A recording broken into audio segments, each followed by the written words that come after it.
நம்முடைய வேத அறிக்கையை சொல்லுவோமா? Let's take our Bibles and let's confess and say this prayer. This is my Bible. I am what it says I am. I have. I can do what it says I can do. Today I will be taught the word of God. My mind is alert. My heart is receptive. I will never be the same.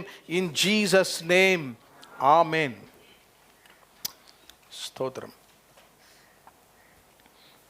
இந்த காலை நம்முடைய தியானத்திற்காக யோவான் எழுதின சுவிசேஷம் 11ஆம் அதிகாரம், John's Gospel chapter 11. I'm going to read 2 verses to open the word this morning. இந்த காலை செய்தியின் ஆரம்பமாக 2 வசனங்களை வாசிக்கிறேன்.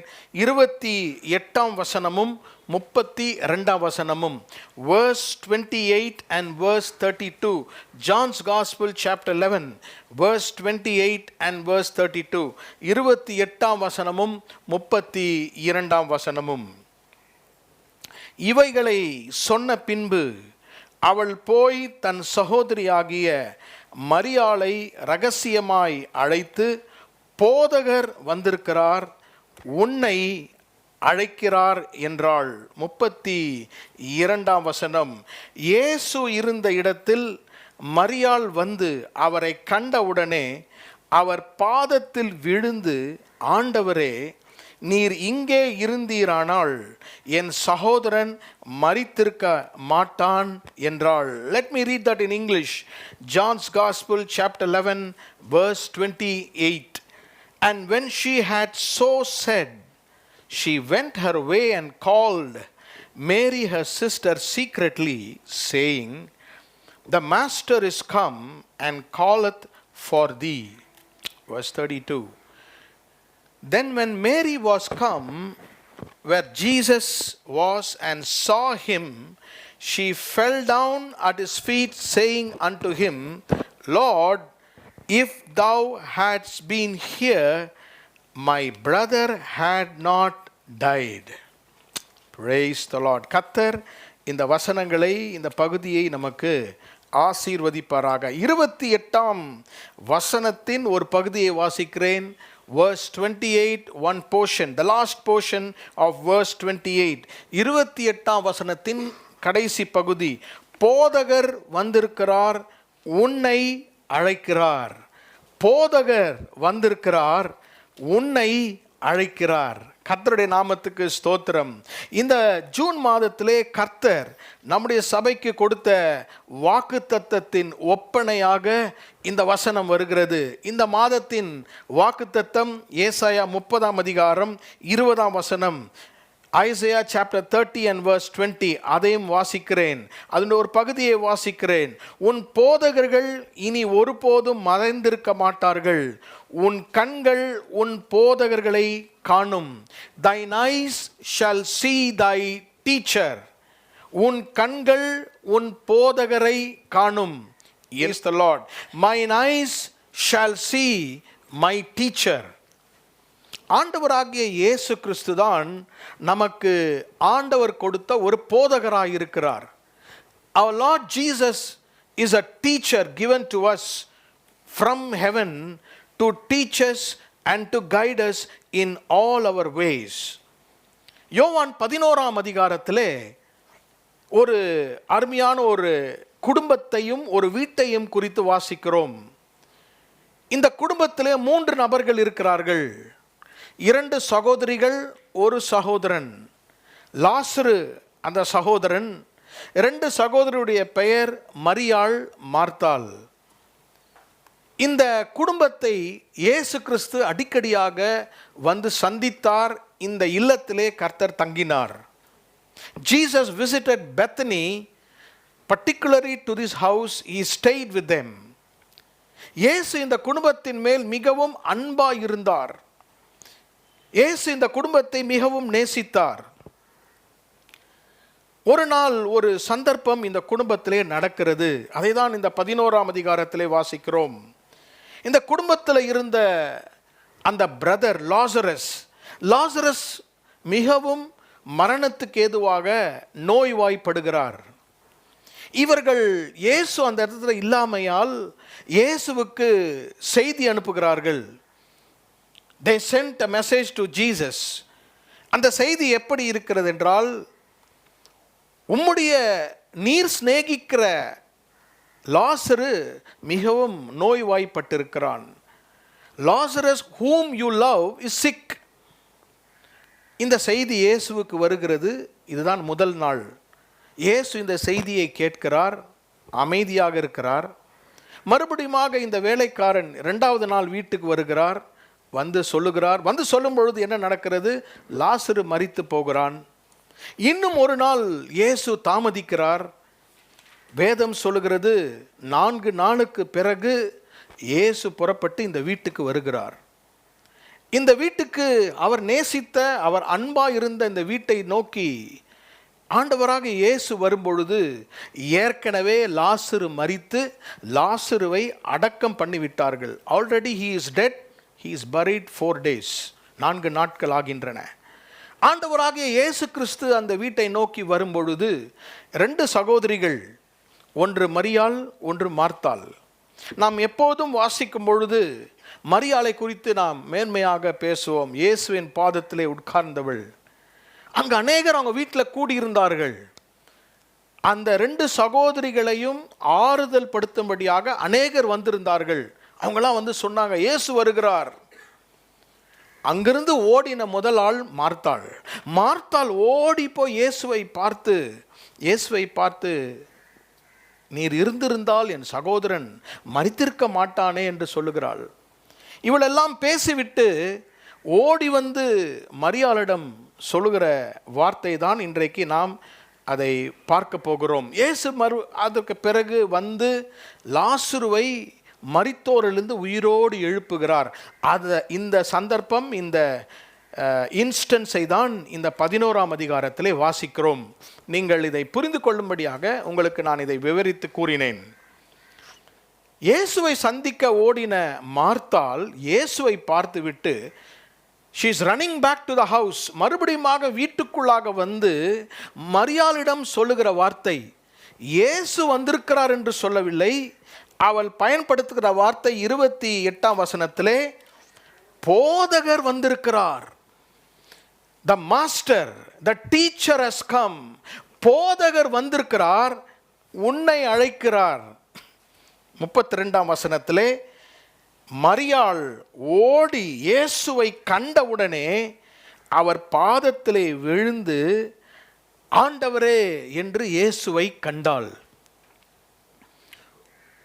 உன் போதகர் உங்கள் கண்களுக்கு மறைக்கப்படுவதில்லை. உன் கண்கள் உன் போதகரை காணும். மரியாளுடைய போதகரை மரியாளுடைய கண்கள் கண்டது. ஒருவேளை லாசரு மரித்து அடக்கம் பண்ணப்பட்டிருக்கிறான். ஒரு சில நாட்கள் இந்த போதகர் இவருடைய கண்களுக்கு மறைக்கப்பட்டிருந்தார். This teacher, the Lord Jesus, was hidden for some days.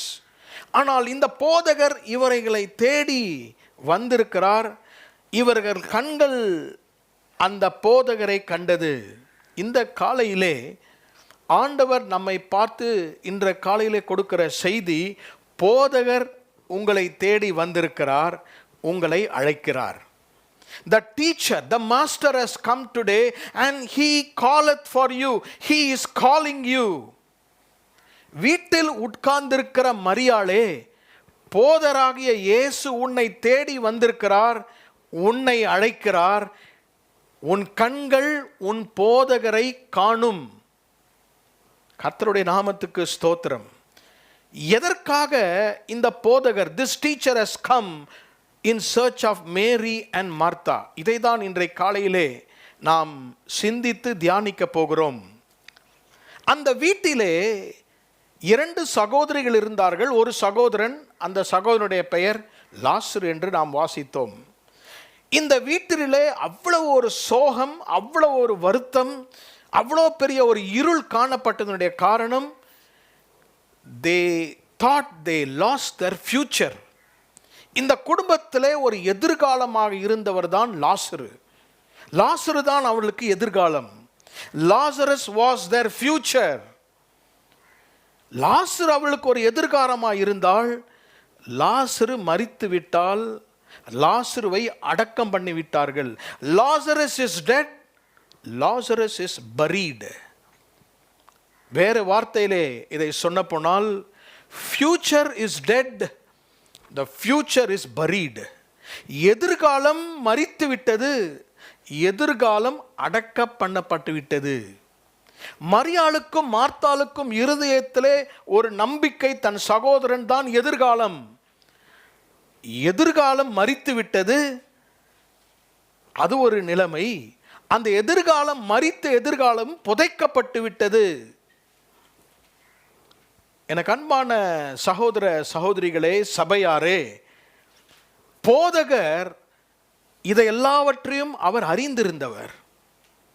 ஆண்டவருடைய மகிமையை காண்பிக்கும்படியாக இந்த போதகர் மரித்து அடக்கம் பண்ணப்பட்ட அந்த வீட்டிற்குள்ளாக இயேசு வந்தார்.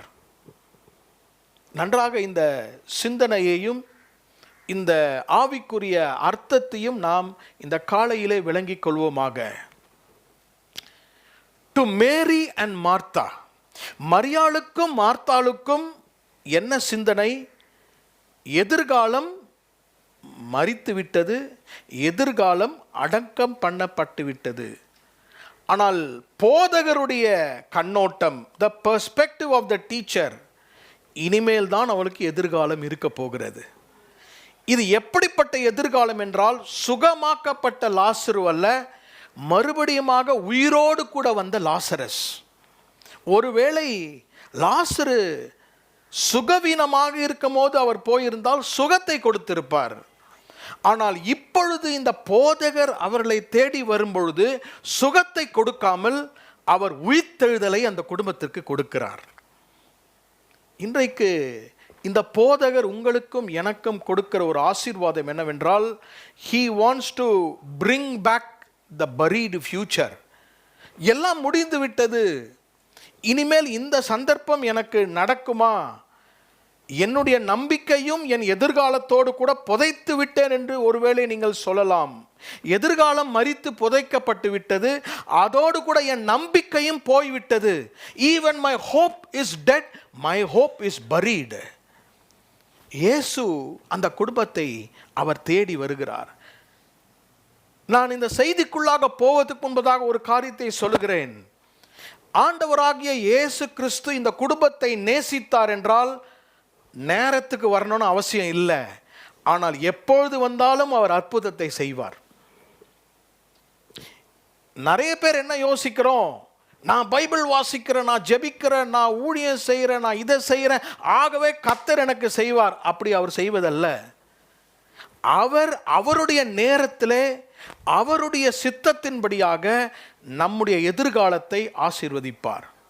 இந்த குடும்பத்தின் எதிர்காலத்தை எப்படி ஆசீர்வதித்தாரோ அப்படியே உங்களுடைய குடும்பத்தையும் உங்களுடைய லாசருவாகிய எதிர்காலத்தையும் கர்த்தர் ஆசீர்வதிப்பார். இந்த அதிகாரத்திலே இந்த போதகருடைய செயல்களை நான் உங்களுக்கு சொல்லி நான் முடிக்க விரும்புகிறேன். The actions, the steps of this Savior to resurrect the future in their life.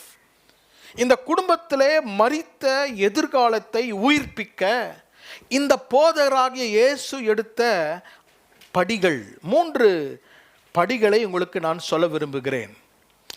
Number 1, the teacher's movement in their direction. Number 2, this teacher's ministry in their distress. மூன்றாவதாக, this teacher's manifestation in their dilemma. 3 குறிப்புகள். இந்த போதகர் அந்த வீட்டின் திசையாக அவர் அசைந்து போனார். His movement in the direction. இரண்டாவதாக, இந்த போதகர் அவர்களுடைய இடுக்கண்களிலே அவர்களுக்கு ஊழியத்தை செய்தார். He ministered in their distress. மூன்றாவதாக, இந்த போதகர் அவர்களுடைய குழப்பத்திலே வெளிப்படுத்தலை தந்தார். He manifested himself in their dilemma. இந்த 3 சூழ்நிலைகள் தான் இந்த குடும்பத்திலே காணப்பட்டது. முதலாவதாக டைரக்ஷன், இரண்டாவதாக டிஸ்ட்ரெஸ், மூணாவதாக டைலமா. டைரக்ஷன் என்றால் என்ன சொல்லுகிறேன்? இயேசு எங்கேயோ இருக்கிறார், அவருக்கு இவங்க குடும்பம் தெரியுமா தெரியலையா, ஏன் அவர் வரவில்லை? இரண்டாவது இக்கட்டு, டிஸ்ட்ரெஸ், மிகவும் இக்கட்டில் இருக்கிறார்கள். மூணாவது குழப்பம், ஒரு டைலமா. என்ன குழப்பம்? நம்ம நல்லா நேசிப்பார, எல்லா நேரத்திலும் வருகிறவர், ஏன் இப்போ இயேசு வரல என்ற ஒரு குழப்பம். A fight between their faith and doubt. இதுக்கு ரெண்டுத்திலும் ஒரு போராட்டம், ஒரு டைலமா. இந்த 3 சூழ்நிலையில தான் இந்த போதகர் அற்புதத்தை செய்கிறார். முதல் பாருங்க, டைரக்ஷன்ல he starts moving, the movement in their direction. இரண்டாவது பாருங்க, their distress, அவங்களோட இக்கட்டுகள், அவங்க இக்கட்டுல அவர் ஊழியம் செய்தார். மூன்றாவதாக இவங்களுடைய குழப்பம், இந்த குழப்பத்திலே தம்மை யார், உண்மையான போதகர் யார் என்பதை அவர்களுக்கு வெளிப்படுத்தினார். இது நமக்கு தெரிந்த சந்தர்ப்பம். நான் சிந்தனைகளை கொடுத்து நான் முடிக்க விரும்புகிறேன். யோவான் 11ஆம் அதிகாரம் 7ஆம் வசனத்தை வாசிக்கிறேன். John chapter 11 and verse 7. அதன் பின்பு அவர் தம்முடைய சீஷரை நோக்கி, நாம் மறுபடியும் யூதேயாவுக்கு போவோம் வாருங்கள் என்றார். அதற்கு சீஷர்கள், ரபி, இப்பொழுதுதான் யூதர் உம்மை கல்லெறிய தேடினார்களே, மறுபடியும் நீர் அவ்விடத்திற்கு போகலாமா என்றார். See, few verses before, சில வசனங்களுக்கு முன்பாக இதை வாசிக்கும் பொழுது 3ஆம் வசனத்திலே, ஆண்டவரே நீர் சிநேகிக்கிறவன் வியாதியா இருக்கிறான் என்று சொல்ல ஒரு ஆளை அனுப்பினார்கள். இயேசு அதை கேட்ட பொழுது, இந்த வியாதி மரணத்துக்கு ஏதுவாயிராமல் தேவனுடைய மகிமை விளங்குவதற்கு ஏதுவாயிருக்கிறது என்று சொல்லி அந்த இடத்திலே இன்னும் 2 நாட்கள் தங்குகிறார். அப்போ இந்த சீஷர்கள் இயேசுவை பார்க்கிறார்கள். ஒரு நியூஸ் வந்தது, நம்ம டீச்சருக்கு, இயேசுக்கு ஒரு நியூஸ் வருகிறது, லாசரஸ் இஸ் சிக். சிக்கா இருந்தால் உடனே போகார், உடனே போய் சுகமாக்க வேண்டுமே, ஏன் இயேசு அங்கு போகவில்லை? why Jesus is not going there? அவரை கேட்குறாங்க. அவர் சொல்றார், I know, எனக்கு தெரியும், let's wait for some more time. அதற்கு பிறகுதான் அவர் என்ன சொல்லுகிறாரு, let's go, நாம் இப்போது செல்லுவோம். முதல் செய்தி கிடைத்த உடனே அதற்கு அவர் ஒன்றும் ஆக்ஷன் எடுக்கல. ஆனால் 2 நாட்கள் இன்னும் இருந்து அதற்கு பிறகு அவர் செய்கிறார். நம்முடைய ஜெபங்கள் அவருக்கு செல்கிறது, அவருக்கு நாம் செய்திகளை அனுப்புகிறோம், ஆண்டவருக்கு நம்முடைய நிலைமைகளை தெரியப்படுத்துகிறோம், நம் எதிர்காலத்தை குறித்து அவருக்கு சொல்லுகிறோம். லாசரு மிகவும் வியாதியாக இருக்கிறான் என்று சொல்வோம். நம்ம என்ன சொல்கிறோம்? ஆண்டவரே, எங்களுடைய எதிர்காலம், எங்களுடைய பிஸ்னஸ், எங்கள் வேலை இஸ் அட் ஸ்டேக், கொஞ்சம் கஷ்டமாக இருக்கிறது, எதிர்காலம் எப்படி இருக்க போகிறது, கொஞ்சம் பயமாக இருக்கிறது அவர்கிட்ட சொல்லும் பொழுது அவர் அமைதியாக இருக்கிறார். இன்னும் 2 நாட்கள் அவர் அமைதியாக இருக்கிறார். அவர் அமைதியாக இருந்தால் நாம் என்ன செய்ய வேண்டும்? காத்திருக்க வேண்டும். His silence is our waiting. அவர் அமைதியாக இருந்தால் நாம் காத்திருக்க வேண்டும். எவ்வளவு நாள் காத்திருப்பது? சரிங்க ஆண்டவரே, நீங்கள் செய்யலைன்னா நாங்கள் ஏதாவது செய்கிறோம். அது அந்த மாதிரி ஒரு சூழ்நிலை இங்கு காணப்படுகிறது. He starts moving. இப்பொழுது என்ன செய்கிறார்? இந்த வீட்டுக்கு நேராக அவர் வர ஆரம்பிக்கிறார். எனக்கு அன்பான சகோதர சகோதரிகளே, இந்த போதகர் நம்முடைய வாழ்க்கையிலே நம்ம எதிர்காலத்தை உயிர் மீட்சி செய்ய வேண்டும் என்றால் he should start moving towards us. நம்மை நோக்கி ஆண்டவராகிய இயேசு கிறிஸ்து அசைந்து நகர்ந்து வர வேண்டும். இதை வாசிக்கும் போது நான் யோசித்தேன், ஒரு 100க்கு அதிபதியினுடைய வேலைக்காரனை தூரத்திலிருந்து சுகமாக்கினார், ஒரு வார்த்தையை அனுப்பி சுகமாக்கினார். அங்கிருந்து சுகமாக்குவதற்கு இயேசுவால் முடியாத, இயேசுவால் முடியும், ஆனால் அதை அவர் செய்யவில்லை. he did not do that kind of healing.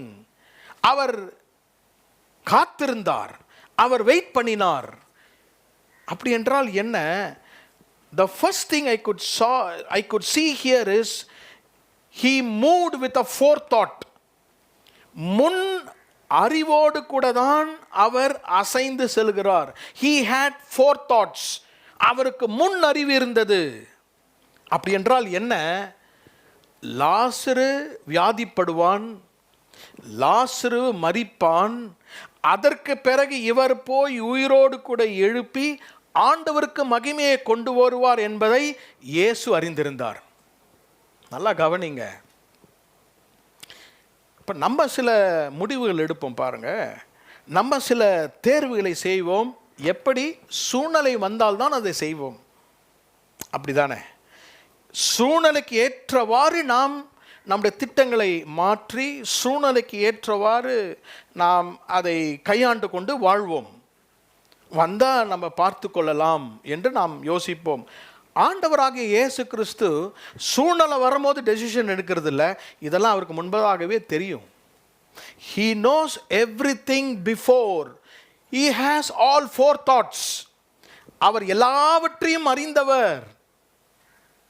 5 அப்பம் 2 மீன் அந்த அற்புதத்தை நீங்கள் யோவான் எழுதின சுவிசேஷத்தில் வாசித்து பாருங்கள். சீஷர்களை பார்த்து சொல்லுகிறார், இவர்களெல்லாம் நான் ஆகாரம் தர வேண்டும். உடனே அவங்க சொல்கிறாங்க, இவ்வளோ அப்பம் வாங்கினால் பத்தாது. ஒருத்தர் ஒன்று சொல்கிறாங்க. வேதவசனம் சொல்லுகிறது, என்ன செய்ய வேண்டும் என்று அவர் அறிந்திருந்தார். he knew what he is going to do.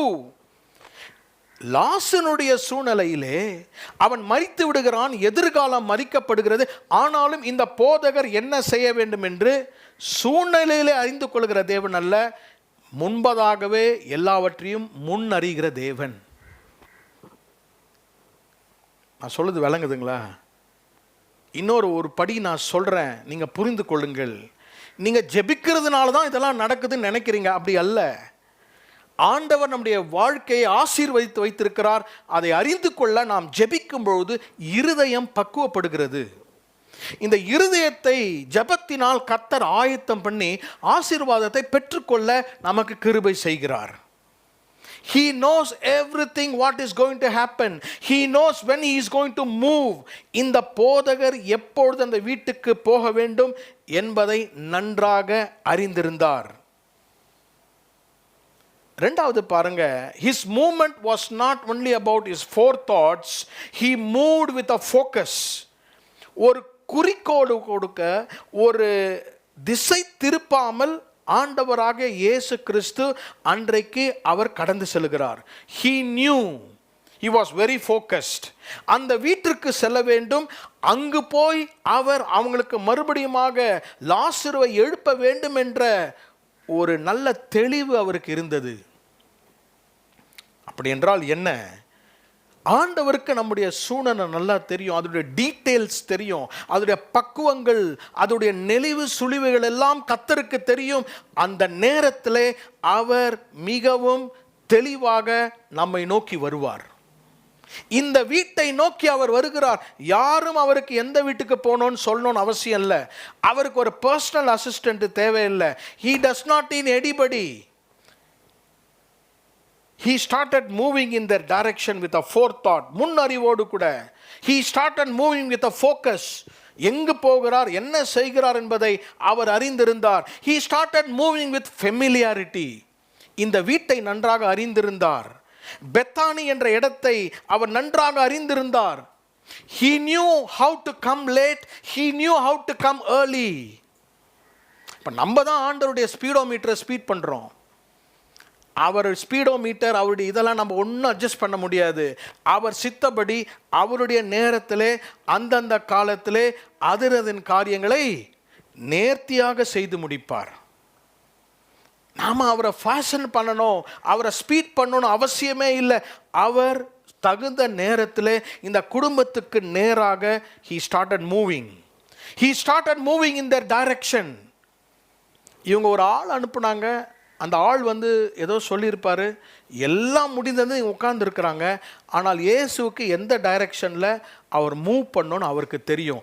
இந்த காலையிலே சகோதரனே சகோதரியே, திஸ் டீச்சர், இந்த போதகர் உங்களை நோக்கி அசைய அவர் மிகவும் அறிந்திருக்கிறார். அவர் உங்களை நோக்கி வருகிறார். நம்பிக்கை எல்லாம் அற்று போயிற்று, ஜெபத்தின் மேல் பற்றுதல் போயிற்று. இனிமேல் நான் ஜெபிக்க மாட்டேன், ஜெபத்தில் எனக்கு இன்ட்ரெஸ்ட் இல்லை, நான் ஆண்டவரை நம்ப கூட நான் யோசிக்கிறேன்றவர்களுக்கு கர்த்தர் இந்த காலையிலே சொல்லுகிறார், இயேசு எல்லாவற்றையும் அறிந்திருக்கிறார், ஆகவே தான் அவரை போதகர் என்று அழைக்கிறோம். ரெண்டாவது பாருங்க, the second step that he is taking, அவர் அவர்களுடைய இடுக்கண்களிலே ஊழியம் செய்கிறார். he started coming, அவர்களிடத்திலே வந்து அவர்களுக்கு ஊழியம் செய்கிறார். 11ஆம் அதிகாரம், ஜான்ஸ் காஸ்பல் சாப்டர் 11, 11ஆம் அதிகாரம் 22ஆம் வசனத்தை 23ஆம் வசனத்தை வாசிக்கிறேன். இயேசு அவளை நோக்கி, உன் சகோதரன் உயிர்த்தெழுந்திருப்பான் என்றார். அதற்கு மார்த்தாள், உயிர்த்தெழுதல் நடக்கும் கடைசி நாளிலே அவனும் உயிர்த்தெழுந்திருப்பான் என்று அறிந்திருக்கிறேன் என்றாள்.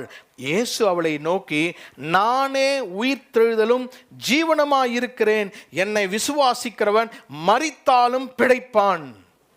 இப்போ பாருங்க, இந்த ரெண்டு சிஸ்டர்ஸும் எதில் இருக்காங்கன்னா டிஸ்ட்ரெஸ்ல இருக்காங்க. டிஸ்ட்ரெஸ் என்றால் என்ன? They are being stressed on all sides. அழுத்தங்கள், இடுக்கண்கள், நம்பிக்கை அற்று போன நிலைமை. இனிமேல் இயேசு வந்தால் என்ன செய்ய முடியும்? இனிமேல் அவர் வந்து என்ன செய்ய போறார்? ஏனென்றால் அவங்களுக்கு தெரிஞ்சதெல்லாம் சுகம்தான், அவங்களுக்கு உயிர் தெழுதல் இது வரைக்கும் தெரியாது. இதுவரைக்கும் ஒரு மரித்தவனை இயேசு உயிரோடு எழுப்ப முடியுமா?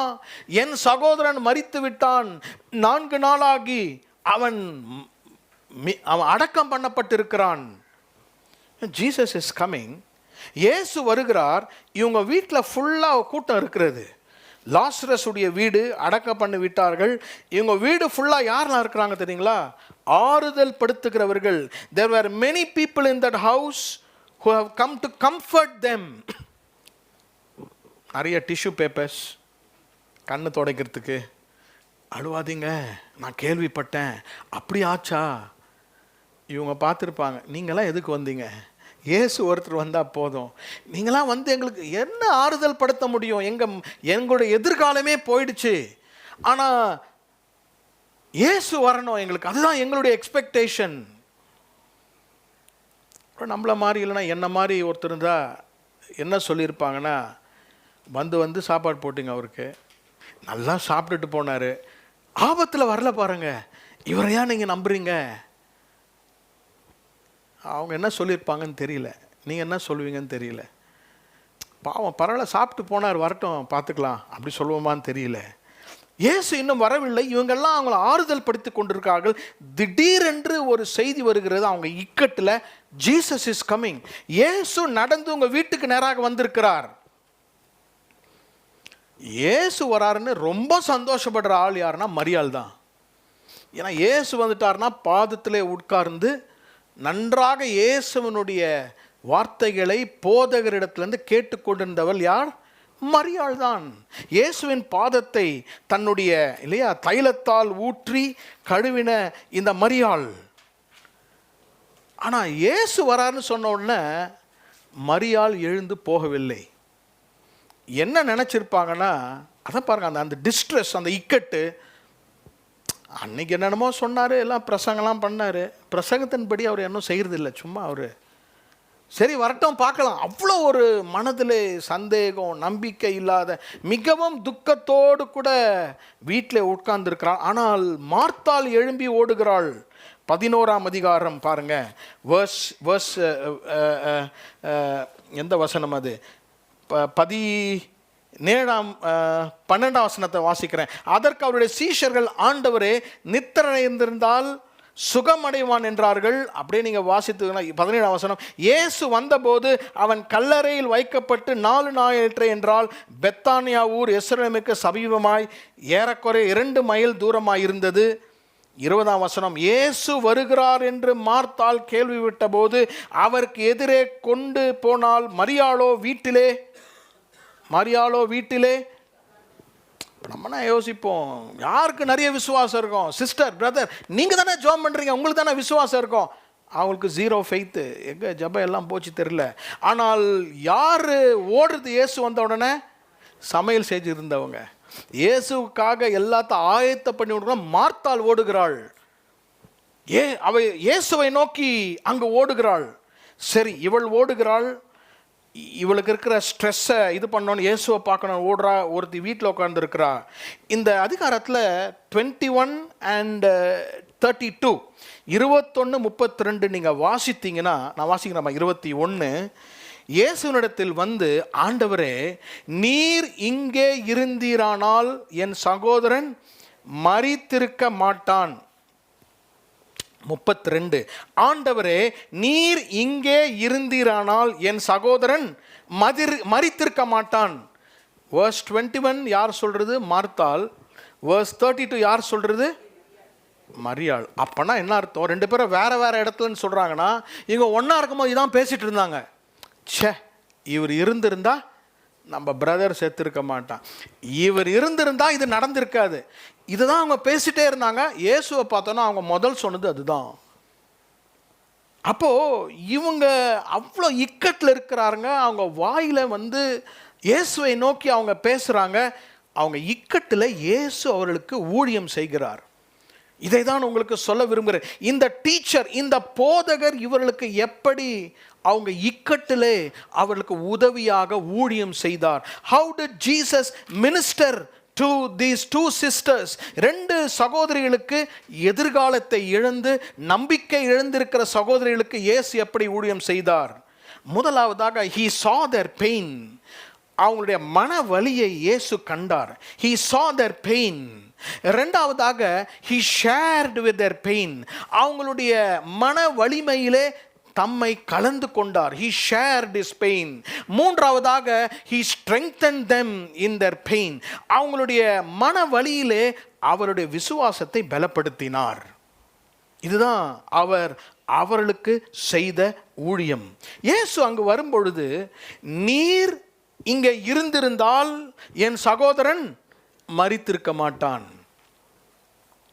ரிசல்ட் வந்தோன்னு சொல்லுவோம்ல, நல்லா படிச்சிருந்தினா மார்க் அடிச்சிருக்கோம். இல்லை, நம்முடைய ப்ராக்டிக்கலாக நான் சொல்கிறேன். அன்னைக்கே சொன்ன அதை சாப்பிடாதன்ட்டு இப்போ நீ தான் கஷ்டப்படுற, அப்படி தான் பேசுகிறாங்க. இதெல்லாம் எதை குறிக்கிறது என்றால், டாக்கிங் அபவுட் த பாஸ்ட். இயேசுகிட்ட என்ன சொல்கிறாங்க? நீங்கள் இருந்திருந்தா 4 நாள் முன்னால் வந்திருந்தா அவன் செத்திருக்க மாட்டான்.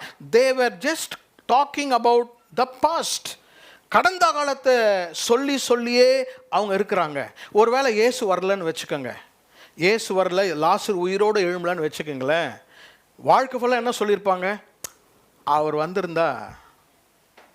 இன்னைக்கு எத்தனை பேர் இது சொல்லிட்டு இருக்கிறோம்? அது இருந்தால் இது நடந்திருக்காது பிரதர், பாஸ்டர், அப்படி இருந்தால் இது நடந்தே இருக்காது. Always talking about the past, but Jesus wants to talk about the future. இயேசு அவர்களுக்கு எதிர்காலத்தை குறித்து பேச வந்திருக்கிறார். இவர்களோ கடந்த காலத்தை குறித்து பேசிக் கொண்டிருக்கிறார்கள். இயேசு அவளை பார்த்து என்ன சொன்னார் என்றால், I am the resurrection and life. நானே உயிர்த்தெழுதலும் ஜீவனமாய் இருக்கிறேன். இவள் என்ன சொல்லுகிறாள்? என் சகோதரன் உயிரோடு இருந்திருப்பான், நீங்கள் உயிரோடு எழுப்புறேன்னு சொல்கிறீங்க, எல்லாரும் மரித்து உயிரோடு இருக்கும் காலத்தில் அவன் உயிரோடு. இயேசு என்ன சொன்னார்னா, நீங்கள் யோசிக்கிறீங்க பாருங்க அந்த ரிசரக்ஷன், நீ யோசிக்கிற பாருமா மார்த்தாலே அந்த உயிர்த்தெழுதல்.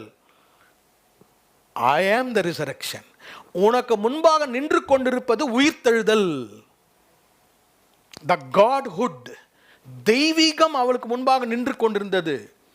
உயிர்த்தெழுதல் என்பது ஒரு சூழ்நிலை அல்ல, உயிர்த்தெழுதலாகிய இயேசுவே அவளுக்கு முன்பாக நின்று கொண்டிருக்கிறார். உங்களுக்கு விளங்குதுன்னு நினைக்கிறேன். The personality, the impact, the name resurrection was standing before her. இயேசு அவளுக்கு முன்பாக நின்று கொண்டிருந்தாள். எனக்கு அன்பான சகோதர சகோதரிகளே, அந்த இடத்துல நீங்கள் அதை வாசிக்கும் பொழுது இவங்க மனநிலைமையை இயேசு பார்த்தார். இவர் என்ன சொல்லுகிறார் இல்லையா? மரித்து என் மேல் விசுவாசிக்கிறவர்கள் உயிரோடு எழும்புவார்கள், உயிரோடு இருந்து என்னை விசுவாசிக்கிறவர்களும் அவர்கள் வாழ்வார்கள். இதெல்லாம் அவளுக்கு புரியவே இல்லை. நமக்கு சில டைம் புரியாது தெரியுங்களா. நம்ம சொல்லுவோம் வசனத்தை வாசிங்க சிஸ்டர் பிரதர், நீங்கள் ஏன் வரல, விஷயம் அதுதான். என்ன அட்வைஸு என்ன கவுன்சில் என்ன கொடுத்தாலும் அப்போனா என்ன அர்த்தம்னா மனது மிகவும் பெயின், மனது கன்ஃபியூஷனில் இருக்கிறது, மனது சோர்வில் இருக்கிறது. உடனடியாக வேதம் என்ன சொல்லுகிறது, இயேசு என்ன சொன்னார், இங்கே வந்து டாக்டர்லாம் பேசினா இது சரிப்பட்டு வராது. உடனே நான் கேட்டார், எங்கே அவரை புதைச்சி வச்சுருக்கீங்க, வேர் இஸ் த செப்பல்கர், எங்கே லாசருவை புதைத்தீர்கள். உடனே எல்லாரும் அவரை அங்கே கூட்டிட்டு போகிறார்கள். 35ஆம் வசனம் பாருங்கள், இயேசு கிறிஸ்து கண்ணீர் விட்டார். ஜீசஸ் வெப்ட்.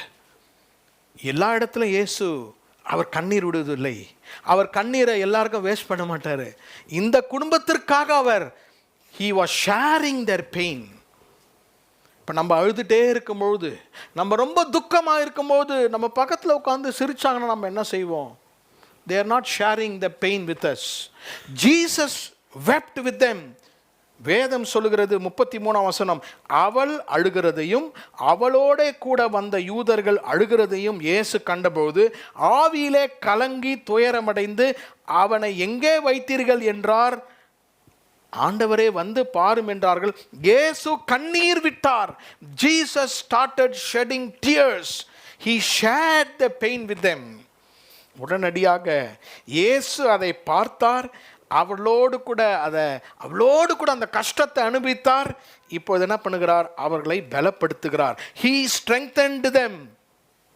இதுதான் நம்ம வாழ்க்கையில் இயேசு செய்கிற ஊழியம். இயேசு எப்படி நம்முடைய இக்கட்டில் ஊழியம் செய்வார்? நம்மை பார்க்கிறார், நம்மோடு கூட வந்து இருக்கிறார், நம்முடைய வேதனைகளையும் அவர் அனுபவிக்கிறார். மூன்றாவதாக நம்முடைய விசுவாசத்தை பலப்படுத்துகிறார். அந்த இடத்துல அங்கு நின்று கொண்டிருந்த எல்லாரும் இயேசுவை பார்க்கிறார்கள். இயேசு கண்ணீர் வடிக்கிறார். இயேசு என்ன செய்ய போகிறார் என்பதை அங்கு பார்த்தார்கள். ஒரே ஒரு காரியத்தை இங்கு சொல்ல விரும்புகிறேன். நம்முடைய இக்கட்டிலே ஆண்டவர் நம்மை எப்படி பலப்படுத்துவார்? பூஸ்ட், விவா அதெல்லாம் கொடுக்க மாட்டார். இயேசு எப்படி இக்கட்டிலே பலப்படுத்துவார் என்றால், நம்மோடு கூட வந்து அவர் இருப்பார். He will come and share our pain. நம்மோடு கூட அவர் வந்து நேரத்தை செலவிடுவார். நம்முடைய உபத்திரவத்திலும், நம்முடைய வனாந்திரத்திலும், நம்முடைய கஷ்டத்திலும், நம்முடைய கண்ணீரிலும், வேதனையிலும் அவர் வந்து இருவார். அவர் ஆறுதலை சொல்லிவிட்டு போக மாட்டார். He came, he stood with them. கல்லறைக்கு சென்றார். கல்லறைக்கு சென்று அவர் கண்ணீர் வடித்தார். இந்த போதகருடைய குணத்தை நீங்கள் கண்டு கொள்ள வேண்டும். இக்கட்டத்திலே நமக்காக வந்து ஊழியம் செய்கிறவர். நிச்சயமா வீட்டுக்கு போய் வீட்டிலேருந்து ஒரு வார்த்தை சொல்லியிருந்தா லாசர் எழுந்து வந்திருப்பான். அவர் செய்யவில்லை. கல்லறைக்கு சென்று அவர்களோடு கூட இருந்து அவரும் கண்ணீர் வடித்து அவர்களை இதன் விதமாக அவர்களை பலப்படுத்தினார். இன்றைக்கு ஒரு காரியத்தை நாம் அறிந்து கொள்ள வேண்டும். இயேசு நம்ம கூட இருந்தாலே நமக்கு ஒரு பலன். இயேசு நம்முடைய கஷ்டத்திலும் நஷ்டத்திலும் நம்முடைய எல்லாவித காரியத்திலும் நம்மோடு கூட அவர் ஷேர் பண்ணாலே அது நம்முடைய விசுவாசத்தை பலப்படுத்தும். He will strengthen us in our pain by being with us, by coming to the place where our future is buried. கடைசியாக the teacher manifestation in the dilemma. நம்முடைய குழப்பத்திலே அவர் தம்முடைய வல்லமையை வெளிப்படுத்தினார். 43 முதல் 45 வசனங்கள். முதலாவதாக நம்மை நோக்கி அவர் வருகிறார். இந்த குடும்பத்தை நோக்கி அசைந்து வந்தார். இரண்டாவதாக அவங்களுடைய பெயின்ல அவங்களுக்கு ஊழியம் செய்தார். மூன்றாவதாக பாருங்க, வாசிக்கலாம், 43 வாசிக்கிறேன். இவைகளை சொன்ன பின்பு லாசருவே வெளியே வா என்று உர சத்தமாய் கூப்பிட்டார். அப்பொழுது மரித்தவன் வெளியே வந்தான். அவன் கால்களும் கைகளும் பிரேத சீலைகளால் கட்டப்பட்டிருந்தது. அவன் முகமும் சீலையால் சுற்றப்பட்டிருந்தது. இயேசு அவரை நோக்கி, இவனை கட்டவிழ்த்து விடுங்கள். அப்பொழுது மரியாளிடத்தில் வந்திருந்து இயேசு செய்தவைகளை கண்டவர்களாக யூதர்கள் அநேகர் அவரிடத்தில் விசுவாசம் உள்ளவர்கள் ஆனார்கள். இயேசு அந்த இடத்துல வந்து அவரை வெளிப்படுத்துகிறார். இதுவரைக்கும் அவங்க இயேசுவை பார்த்தாங்க, இயேசு அற்புதம் செய்கிறவராக பார்த்தார்கள். Now something is going to happen. கொஞ்சம் அதை கற்பனையில் வைத்து கொள்ளுங்கள். ஒரு பெரிய கிரேவ்யார்ட், நிறைய கிரேவ்ஸ் இருக்கிறது, நிறைய பேர் அடக்கம் பண்ணியிருக்கிறாங்க. இவர் வந்து அங்கே நிற்கிறாரு. இவர் என்ன செய்ய போகிறார்? எல்லாரும் பார்க்குறாங்க. சுகப்படுத்த வரல, சாவுக்கு வரல. என்ன செய்வீங்க? அந்த ஆளை சாவு கூட வரல அவங்க, அப்படி சொல்லுவோம். இயேசு வரல. இவர் ஏன் கல்லறைக்கு வந்திருக்காரு? மாலை போட வந்திருக்காரு போல. எதற்காக இவர் கல்லறைக்கு வந்திருக்கிறார்? 43ஆம் வசனத்தில் இயேசு அந்த கல்லறையை பார்த்து அவர் பேச போகிறார். 3 காரியத்தை சொல்ல விரும்புகிறேன். த கன்ஃபரன்டேஷன் ஆஃப் திஸ் டீச்சர், இந்த போதகருடைய சந்தித்தல், போராடுதல். 2வது, ஹிஸ் கிரியேஷன் ஆஃப் லைஃப், ஜீவனை சிருஷ்டிக்கிறார்.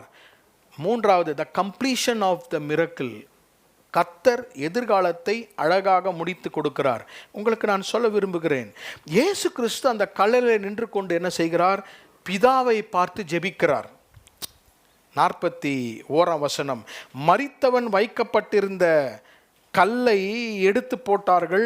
இயேசு தம்முடைய கண்களை ஏறெடுத்து, பிதாவே, நீர் எனக்கு செவி கொடுத்தபடியினால் உம்மை ஸ்தோத்தரிக்கிறேன். நீர் எப்பொழுதும் எனக்கு செவி கொடுக்கிறீர் என்று நான் அறிந்திருக்கிறேன். ஆனாலும் நீர் என்னை அனுப்பினதை சூழ்ந்து நிற்கும் ஜனங்கள் விசுவாசிக்கும்படியாக அவர்கள் நிமித்தம் இதை சொன்னேன். இயேசு ஜெபம் பண்றார். பிதாவே, நீர் என்னுடைய ஜபத்தை கேட்டதற்காக உமக்கு ஸ்தோத்திரம். He prays to his heavenly father. எதற்காக சத்தமாக ஜெபிக்கிறார் என்பதையும் சொல்லுகிறார். இங்க எல்லாம் சூழ்ந்து நிற்கிறாங்க. இவர்கள் உம்மை விசுவாசிக்க வேண்டும், உம்முடைய நாமத்திற்கு மகிமை கொண்டு வர வேண்டும். எல்லாரும் பார்த்து கொண்டிருக்கிறார்கள். 2 சகோதரருடைய சகோதரர் மரித்து அடக்கம் பண்ணப்பட்டிருக்கிறார். What is going to happen? அவர் கல்லறைக்கு வந்து விட்டார். வாயை திறந்து சொல்லுகிறார், லாசருவே வெளியே வா என்று உரத்த சத்தமாக இயேசு அங்கே கூப்பிடுகிறார். He was commanding. இதை நான் கன்ஃபரன்டேஷன் என்று ஏன் சொல்லுகிறேன் என்றால், இயேசுவுக்கும் லாசருவுக்கும் உள்ள ஒரு தொடர்பு அல்ல. இயேசு மரணத்திற்கு கட்டளை கொடுக்கிறார். லாசருடைய ஜீவனை கொண்டு போனது ஒரு வியாதி. இப்பொழுது லாசரு மரணத்தில் இருக்கிறார். He is not alive. மரணம் அவனை கொண்டு சென்று விட்டது. இப்போது ஆண்டவராகிய இயேசு என்ன செய்ய வேண்டும்? லாசருவை மரண கட்டிலிருந்து அவனை கொண்டு வர வேண்டும். He has to deliver him from the clutches of death. இப்போ ஒரு வியாதி வந்தால் அதை கொஞ்ச நாள் நமக்கு சுகமாகிவிடும். மருந்து கொடுத்தாலும் கொடுக்காமலும் சில வியாதிகள் சுகமாகிவிடும். ஆனால் ஒரு மனிதனை மரணம் கொண்டு போய்விட்டால் மறுபடியும் அவன் ஜீவனுக்கு வர முடியாது. ஆனால் இயேசு பாருங்கள், அவர் உயிர்த்தெழுதலாய் இருக்கிறபடியால் மரணத்தை நோக்கி பேசுகிறார்.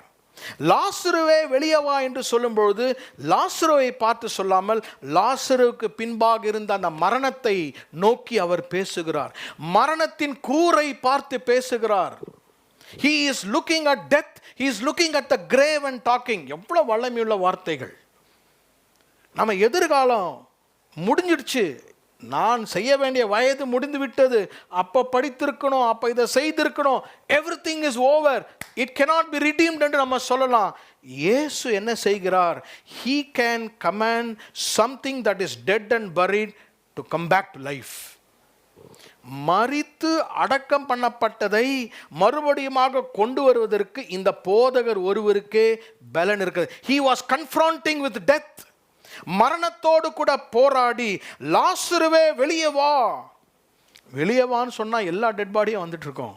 அதனால தான் லாசருவே என்று சொன்னார். லாசரு அங்கே எழுந்து அவன் வெளியே வருகிறார். எனக்கு அன்பான சகோதர சகோதரிகளே, இன்றைக்கு ஆண்டவர் நம்முடைய எதிர்காலத்தை குறித்து இந்த இடத்திலே இந்த போதகராகிய இயேசு நம்மை ஆசீர்வதிக்க விரும்புகிறார். இயேசு என்ன செய்ய போகிறார்? நம்முடைய மரித்த அடக்கம் பண்ணப்பட்ட எதிர்காலத்தை உயிர்ப்பிக்கிறார். லாசர் எழும்பி வெளியே வந்து விட்டான். வெளியே வந்த பிறகுதான் மிக மிக முக்கியமான காரியத்தை அவர் செய்கிறார். என்ன சொல்லுகிறார் என்றால், அவனை சுற்றி இருக்கும் அந்த க்ளோத்ஸ், கிரேவ் க்ளோத்ஸ் இல்லையா? 44ஆம் வசனம், மரித்தவன் வெளியே வந்தான், அவன் கால்களும் கைகளும் பிரேத சீலைகளால் கட்டப்பட்டிருந்தது, அவன் முகமும் சீலையால் சுற்றப்பட்டிருந்தது. இயேசு அவர்களை நோக்கி, இவனை என்ன செய்யுங்கள்? கட்டவிழ்த்து விடுங்கள். யார் இந்த கட்டை கட்டினது? இயேசு கட்டல. பரி பண்ணும்போது அவனை சுற்றிலும் அந்த க்ளோதிங்கை வைத்து கட்டினார்கள், முகத்தை கட்டினார்கள். கற்களை நாம் அகற்ற வேண்டும். கல்லறைக்கு முன்பாக பெரிய கல் இருந்தது. இயேசு என்ன சொன்னார்? கற்களை அகற்றி விடுங்கள். உயிரை அவர் கொடுத்தார். அவர் கட்ட வைக்க மாட்டார், அவர் கல்லை அகற்ற மாட்டார். அதை யார் செய்ய வேண்டும்? நீங்களும் நானும் தான் அதை செய்ய வேண்டும். இப்போ நிறைய பேருக்கு நம்ம என்ன நினைக்கிறோம்? அவர் என்னை உயிர் மீட்சி செய்ய வேண்டும், என் எதிர்காலத்தை ஆசீர்வதிக்க வேண்டும். எஸ், அவர் லாசருக்கு உயிரை கொடுத்து வெளியே வந்து விட்டார். ஆனால் வேலை யார் செய்யணும்? அது கூட அவர் எப்படி செய்வார்? நீங்களே கொஞ்சம் கட்டை ஊற்றி விட்டுருங்களே இயேசுவே, நீங்கள் கொஞ்சம் கட்டை ஊற்றுருங்க, கொஞ்சம் பாருங்கள். அவன் எழும்பி வந்து நிற்கிறான். அவனுக்குள்ளாக என்ன, எது துடிக்குது? ஹார்ட் துடிக்குதா இல்லையா? இல்லைன்னா நடந்து வர முடியாத. ஸோ லைஃப் இருக்கிறது, ஜீவன் இருக்கிறது, ஆனால் இம்மொபைல். அவனை கட்டப்பட்டிருக்கிறான். அவன் செய்ய வேண்டிய காரியம் அவனால் செய்ய முடியாது. ஒருவேளை அப்படியே விட்டுருங்க, நாங்கள் அவனை வீட்டுக்கு கூப்பிட்டு போயிடறோன்னா அவன் எப்படி இருந்திருப்பான்? மூச்சு விட்டுட்டே இருந்திருப்பான். அவன் மேலே ஃபுல்லாக கட்டு இருந்தது. இன்றைக்கி நிறைய பேர் உங்கள் ஃப்யூச்சர் அப்படி தான் வச்சுட்டு இருக்கிறீங்க. நிறைய பேருடைய வாழ்க்கையை பார்க்கும்போது இயேசு அருமையான எதிர்காலத்தை தந்து விட்டார், ஆனால் கன்ஃபியூஷன். என்ன கன்ஃபியூஷன்? எல்லாம் கட்டி இருக்கிறது. இப்படி திரும்ப முடியாது. லாசர் இங்கே திரும்ப முடியாது. கண்ணை திறந்தா துணி அவனை கட்டி இருக்கிறது, பிரேத துணிகள். நம்முடைய ஃப்யூச்சரை ஆக்டிவேட் பண்ணுறது நம்முடைய கரங்களிலே இயேசு கொடுத்திருக்கிறார். நாம் தான் கட்டு அழுக்க வேண்டும். ஏன்? அந்த கட்டை கட்டினது சாத்தான் அல்ல. அந்த கட்டை கட்டினது மரியாளும் மார்த்தாலும் குடும்பத்தாரும் தான் கட்டினாங்க. நாமே சில காரியங்களை கட்டிவிட்டு இயேசு அவருங்க, இயேசு அவருங்க, இயேசுவின் நாமத்தில் அவருங்க. பா, நீ தானப்பா கட்டின, நீ அவுத்துங்க. You only chose that. நீ தான் அதை தெரிந்து கொண்டாய். அப்போ நம்முடைய எதிர்காலம் ஆகிய லாசரு ஆக்டிவேட் பண்ணணும்னா now we have to sit and reorganize things. நிறைய காரியங்களே கடந்து விட்டோம். நிறைய ஃபைல்ஸ் ஓப்பனாக இருக்கிறது. நிறைய காரியங்களை சரி செய்ய வேண்டும். எல்லாத்தையும் சரி செய்தாதான், எல்லா கட்டையும் அழுத்தாதான் லாசரு மறுபடியுமாக வந்து மூச்சு விட முடியும். அப்போ நம்முடைய எதிர்காலத்தை இயேசு ஆசீர்வதிக்க வேண்டும். நம்முடைய எதிர்காலத்தில் லாசரு மரிக்கப்பட்டு விட்டான். அந்த கட்டையும் அந்த கல்களையும் நாம் தான் என்ன பண்ண வேண்டும்? அதை அகற்ற வேண்டும். இவங்க என்ன செய்தாங்க? அழகாக அவுத்து அவனுடைய கட்டுகளெல்லாம் அவுத்து அவனை ஃப்ரீ பண்ணி விட்டாங்க. நிறைய பேர் ஃப்யூச்சரை கட்டிட்டு ஃப்யூச்சர் சங்கடப்படுது. நம்மகிட்ட ஆண்டவருடைய திட்டம் நம்மகிட்ட போராடுது. நம்ம பார்த்து சொல்லுது, என்னை தயவுசெய்து அவுத்து விடுங்களேன். ஜபம் மாத்திரம் பண்ணுறீங்க, எல்லாம் பண்ணுறீங்க, என்னை அவுத்து விடுங்களேன். அதை அவுக்க நிறைய பேருக்கு தெரியல. அதை ஆக்டிவாக இருக்க தெரியல. லைஃப் ஆர்கனைஸ் பண்ண தெரியல. வாழ்க்கையை சரியாக ஒரு சிஸ்டமேட்டிக்காக வாழ நிறைய பேருக்கு தெரியல. காரணம், கட்டு அவிழ்க்க அவருக்கு தெரியவில்லை.